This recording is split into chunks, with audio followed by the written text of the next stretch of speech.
nombramiento en comisión de estos dos integrantes de la Corte Suprema no es tan excepcional si uno mira la historia argentina. Camila Perochena es doctora en Historia y profesora de la DITELA. ¿Cómo andás, Camila? Buen día. Hola, María. ¿Cómo estás? ¿Todo bien? Todo bien. ¿Qué decís? ¿Es tan excepcional o no? A ver, el nombramiento en sí es bastante excepcional porque es algo que solía darse más en el siglo XIX, que post-transición a la democracia. Uno podría decir que lo que no es tan excepcional, igualmente quiero marcar diferencias, es las manipulaciones de la política en relación con la Corte Suprema. Es decir, a lo largo de la historia argentina tuvimos enormes dificultades para garantizar la independencia de la Corte Suprema. Te lo pongo con un ejemplo comparativo que usa el especialista en Derecho Eduardo Bastrocchi, que me parece muy gráfico.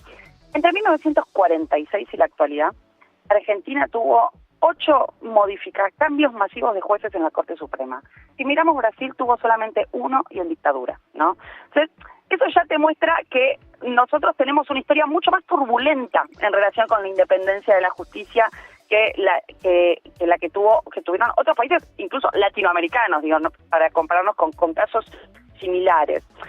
Y esto fue así en distintos momentos. Entonces, yo creo que acá hay una tendencia que nosotros tenemos. Eso, por supuesto, no es culpa del gobierno, porque lo que está haciendo el gobierno es algo excepcional, y es algo excepcional sobre todo en el contexto de la transición democrática hasta acá. ¿Por qué? Bueno, porque la mayoría de estos cambios masivos de la Corte Suprema o de manipulación de la Corte Suprema se dan entre 1946 y 1983, es decir, la gran mayoría ahí. ¿Por qué? Bueno, porque tuvimos distintos cambios de regímenes políticos. Muchos de ellos se dan, primero vamos a tener un cambio masivo en la Corte Suprema con el peronismo. Perón va a hacerle juicio político a los jueces y va a reemplazar a los jueces de la Corte Suprema porque no le habían fallado en contra mientras él era secretario de Trabajo.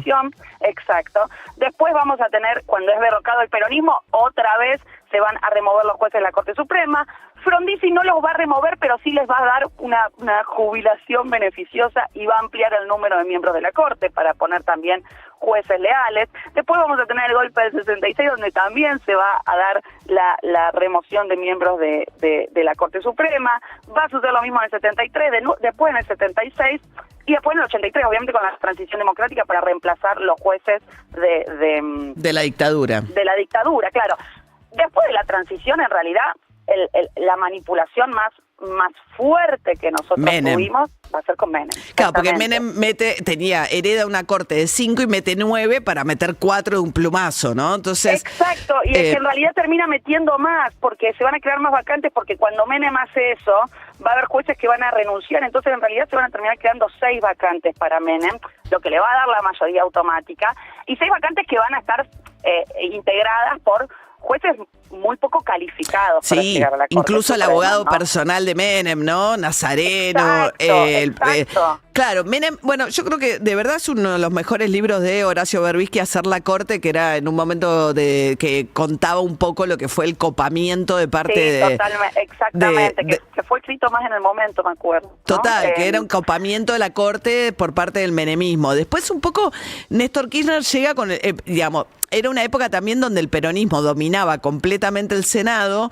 razón por la cual todos los acuerdos le salían como pan caliente, digamos, lo que mandara el Senado iba a salir, y Menem además aprovechó mucho esa circunstancia, una mayoría absoluta del peronismo en el Senado y 6 de 9 vacantes y amplió la Corte. Después totalmente, pero lo interesante es que después, o sea, que se vuelve más costoso hacer esto políticamente, es decir, tiene un costo después de la transición democrática, es decir, Menem fue criticado por esto, tiene un costo político, o tenía un costo político hacer esto, por eso vos no sé qué ibas a decir, pero después se hace más difícil, ¿no? Bueno, Néstor Kirchner viene un poco a limpiar eso, en el sentido de que pone un procedimiento con audiencias públicas, designa una muy buena corte.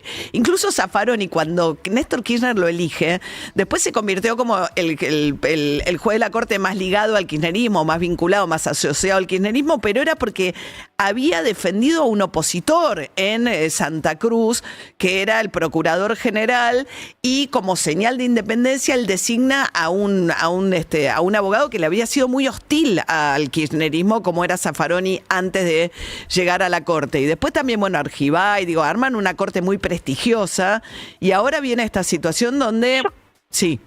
No, sí, yo creo que esta situación acá está mostrando algo distinto, que también se ve algo a nivel global. Varios politólogos trabajan estos temas, que lo que lo que muestran es cómo las democracias en las últimas décadas se erosionan desde adentro, es decir, no tenemos golpes de Estado en Latinoamérica y en otros países a la vieja escuela del siglo XX, pero lo que tenemos son erosiones graduales a la democracia desde adentro, es decir, con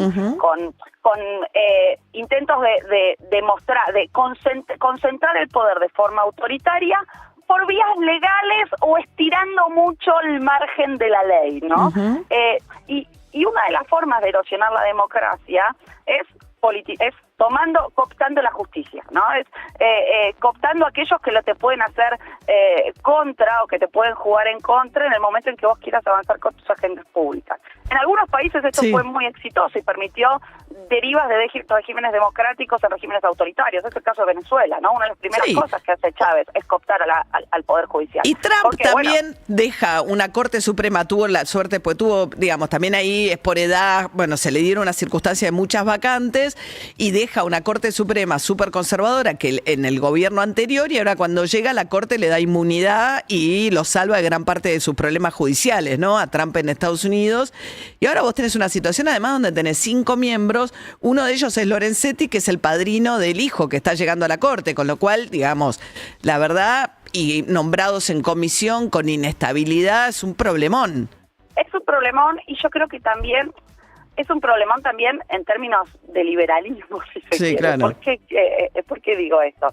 Bueno, porque la Corte Suprema es una institución que se le llama contramayoritaria. ¿Qué significa contra? Porque te suele decir, bueno, esto es un argumento que usa el kirchnerismo y en parte está dando vueltas en el gobierno, por más que no lo diga explícitamente. Bueno, al Poder Judicial no lo elige nadie, ¿no? No tiene la legitimidad electoral y de hecho en el comunicado de la presidenta dice algo así como que, bueno, hay que aceptar todo lo que dice el presidente, como si la única legitimidad posible sea la legitimidad que te da los votos. Las elecciones, los votos, la soberanía popular. Bueno, el Poder Judicial y especialmente la Corte Suprema nace en el momento, podríamos decir, de nacimiento de la democracia liberal o del liberalismo político, que es en el momento de la Constitución norteamericana de 1787, y nace como una institución justamente para evitar la tiranía de las mayorías. Es decir, nace como una institución contramayoritaria. No puede estar atada a las elecciones, a la legitimidad popular, a la soberanía popular, porque lo que tiene que hacer es controlar los excesos que puedan tener los poderes mayoritarios, es decir, los excesos que puedan tener aquellos que fueron electos popularmente. Eso siempre la hace una institución incómoda para gobiernos, uno podría decir más de tipo populista, que creen que su legitimidad y su representación, el mandato que les da el pueblo, por decirlo en palabras, es el único que vale, claro. Es el único legítimo, ¿no? Entonces eso hace que instituciones contramayoritarias como las de la Corte se conviertan en un obstáculo y por eso tratan de avasallarla, ¿no? Camila, yo creo que este es el problema. Camila Perochena es doctora en Historia, profesora de la Universidad de Itela. Gracias, Camila. Buen día para vos. Por favor, María, un beso grande. Hasta luego. 7:43 de la mañana. Gracias a Nucha Bakery por el desayuno de hoy.